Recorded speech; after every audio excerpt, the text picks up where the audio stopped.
বন্যা পরিস্থিতির আরো খবর জানাতে ফেনীর দাগনভূঞা থেকে যুক্ত হচ্ছেন সহকর্মী মাইনুদ্দিন আরিফ। আরিফ, বন্যায় সবচেয়ে নাজুক অবস্থায় আছে এখন ফেনী। তো পানি নামতে শুরু করেছে কিনা, কি তথ্য রয়েছে আপনার কাছে? জেসিকা, আমি এই মুহূর্তে আছি দাগনভূঞার মদনপুর এবং হীরাপুর এলাকার মাঝামাঝিতেই। এখানে যদি একটু যদি বলি যে পানি যে কমার যে বিষয়টি সেটি এখানে কমছে না, যেটি বলা হচ্ছে যে এখানে পানি কিন্তু বেড়েই চলছে, অর্থাৎ বদরপুর এবং হীরাপুর সে শুরু করে যে এলাকাগুলো আছে সেগুলো প্লাবিত হচ্ছে এবং এখানে প্রত্যেকটি ঘরের ভেতরে পানি ঢুকে গেছে। বিশেষ করে হীরাপুর যেটি রয়েছে সেখানে ঘরের চালের উপরে পানি উঠেছে, অর্থাৎ ঘরের চালে যে টিন রয়েছে সেগুলো পানি নিচে চলে গেছে। আমরা সেখানে যাওয়ার চেষ্টা করছি, সেটি অনেক ভেতরে হওয়াতে এবং পানি এত বেশি যে মাথার উপরে পানি থাকাতে আসলে যাওয়া অনেকটুকু কষ্টকর হয়ে পড়ছে। এখানে বিশেষ করে এখন সংকট দেখা দিয়েছে, যে আশ্রয় কেন্দ্র সেটি সংকট দেখা দিয়েছে, একই সঙ্গে খাবারের সংকট রয়েছে প্রচুর পরিমাণ।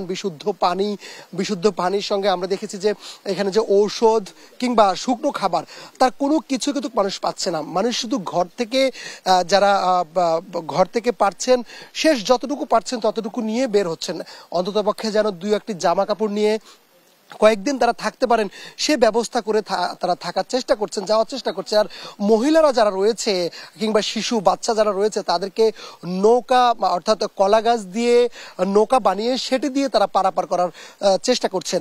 এবং যারা অসুস্থ রয়েছে, বিশেষ করে গর্ভবতী যেসব মহিলারা রয়েছে তাদেরকে বেলাতে করে, অর্থাৎ নৌকা দিয়ে যে এই কলা গাছ দিয়ে যে বেলা বানানো হচ্ছে সেটিতে করে তারা নিয়ে যাচ্ছে। আমরা একটি ঘরের দৃশ্য একটু দেখানোর চেষ্টা করব। এখানে খুব ভয়ানক অবস্থা তৈরি হয়েছে। ভাই, পানির কি অবস্থা? পানি কি কমছে নাকি আসলে আরো বেশি প্লাবিত হচ্ছে? আপনারা কোথায় যাচ্ছেন? আরো বেশি বাড়ি গেছে পানি। আমরা অনেক কষ্টতে আছি।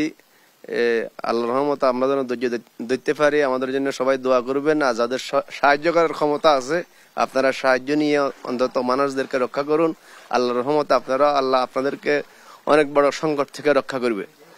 এখন কোথায় উঠছেন? আপনার পরিবারের অন্য সদস্যরা কোথায় আছে? আমাদের পরিবারের সদস্যরা শ্বশুর বাড়িতে আছে। আল্লাহর রহমতে এখনো সেভ আছে, আল্লাহ রক্ষা করতেছে, রহমত করতেছে। বিশেষ করে এই এলাকাগুলো প্লাবিত হচ্ছে, বিশেষ করে এখন এই এলাকা বৃহত্তর নোয়াখালী প্লাবিত হচ্ছে।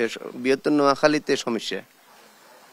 আমরা কথা বলছিলাম একজনের সঙ্গে, তিনি যেমন কি বলছিলেন যে আসলে এই এলাকা দিন দিন বেশি প্লাবিত হচ্ছে এবং প্লাবিত হওয়ার কারণে পানির যে চাপ, পানির যে অবস্থা সেটি আসলে খুব ভয়ানক অবস্থা রয়েছে। এখানে সবকিছু, অর্থাৎ ঘরের ভেতরে উঁচু যে ঘরগুলো রয়েছে সে ঘরের ভেতরে কিন্তু পানি ঢুকে গেছে, অর্থাৎ খুবই কষ্টেই জীবনযাপন করছেন এখানকার মানুষজন। যে ঘরগুলোতে, অর্থাৎ বিল্ডিং ঘরগুলোতে যেগুলোতে পানি উঠে নাই সেগুলোর ছাদে মানুষ অবস্থান করছেন। হীরাপুরের পুরো বিল্ডিং এর একতলা পর্যন্ত পানি উঠে গেছে এবং সে পানি উঠে যাওয়ার কারণে মানুষ কোনোভাবেই তাদের জীবন কাটাতে তারা ছাদে অবস্থান করছে এবং ছাদে যারা জায়গা হচ্ছে না তাদেরকে নিয়ে যাওয়া হচ্ছে পাশের যে আশ্রয় কেন্দ্র আছে সেখানে নিয়ে যাওয়া হচ্ছে। এখানে সেনাবাহিনীর পক্ষ থেকে ত্রাণ বিতরণ করা হচ্ছে এবং এলাকাবাসী বলছেন আরো পর্যাপ্ত পরিমাণ ত্রাণ এবং বিশুদ্ধ পানি যদি না পাই অনেক বেশি সংকটাপূর্ণ হয়ে পড়বে এলাকা। তো এই ছিল আমার কাছে দাগনভূঞার বন্যা সর্বশেষ সংবাদ। জেসিকা।